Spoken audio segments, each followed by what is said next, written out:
let's talk about some of the essentials that an executive should know about Spain's wine regions.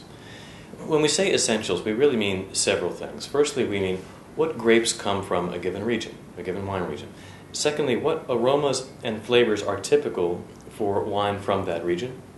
Thirdly, how do I pair those wines with food, or how do I pair food with those wines if I'm ordering? And then fourthly, what are the bottles or the specific wines from the region that are important to know, that are iconic, that should jump out from the menu, or I should recognize them if they're purchased? In terms of essentials, if we move into Spain in particular, when you think about Spain, you want to think about Tempranillo and Tempranillo red wines. Tempranillo is a grape. It makes some very nice red wines, often very good value, very full-bodied wines. Now, Tempranillo wines are also made in a certain style. Spain, some of their important wine regions, Rioja, for example, is fairly northern. It's close to the Bordeaux border. In fact, Bordeaux brought down a lot of the winemaking techniques, and in Bordeaux they age their wines on oak, and in Spain they do the same, and particularly they do it with American oak, which tends to impart quite a bit of flavor. So often Spanish wines, Spanish reds, Spanish Tempranillo wines, are associated with that oak characteristic. Now, I would also think about, when I think about Spain, think about cava. Cava is sparkling wine from Spain. So this is Spain's answer to champagne.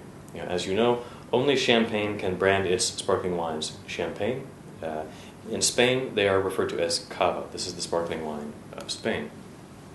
But geographically, the Rioja region is fairly northern. I had mentioned that some of the winemaking techniques came down from Bordeaux, and that's true. So Spain had the benefit of being close to a lot of talent, and a lot of talent came down and imparted different winemaking techniques in the Rioja area, also Ribera del Duero area, Priorat area. These are areas where you'll see a lot of Tempranillo wines, often labeled on the menu as Rioja, for example. So what are the grapes? The grapes, as I mentioned, Tempranillo. Tempranillo is often also blended with Grenache, or Garnacha, as it would be called in Spain. In France, that grape is referred to as Grenache. So these are really the two big grapes. I would remember Tempranillo. Grenache I would think of more as a blending grape. Think of Tempranillo when you think of Spain. That's the best pairing to think about. So let's look at Tempranillo. What kind of wines does it make? Tempranillo, when you think Tempranillo, think Rioja. Often people will order Rioja and they're ordering a Tempranillo. You could think a little further and say, well, Rioja, also think about Ribera del Duero. That's another region, Priorat. These are areas that make Tempranillo wines. Tempranillo on the nose will come across with strawberry, cherry. It's not as dark as a Cabernet, so it won't have quite that dark of a color. Also, what I would pick out there, leather. Often it smells like a leather goods store a little bit, or tobacco. Fresh tobacco. If you were to smell it, that's also sometimes on the nose. One thing you'll definitely pick up on most Tempranillo wines, most Rioja, if you drink Rioja, would be vanilla. And the vanilla is really imparted from that time that this wine spends on oak. Because they age in American oak barrels, often the world divides into American oak barrels or French oak barrels, for example. The American oak barrels tend to impart a lot of oak characteristics. And what that does is it leaves hints of vanilla, sometimes toast. So here, look for vanilla. It's really imparted from the barrels that the wine ages in. So how do you pair this with food, or what would you match this to? I'd think pork, grilled meat, cured meats, some of the nice hams that you would see in the region.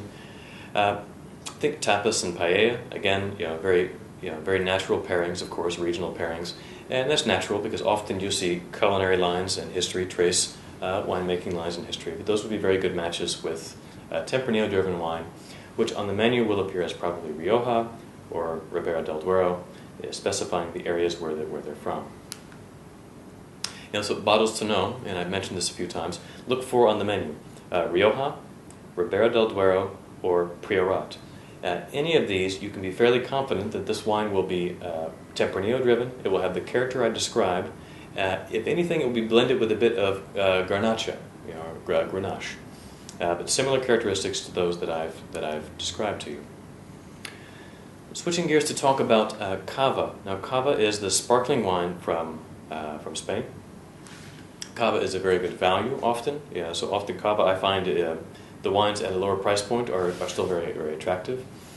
with sparkling wine, cava in particular, what can you expect to detect on the nose or on your palate?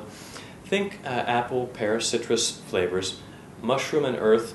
Often people also pick up on sparkling wines, yeast or almonds.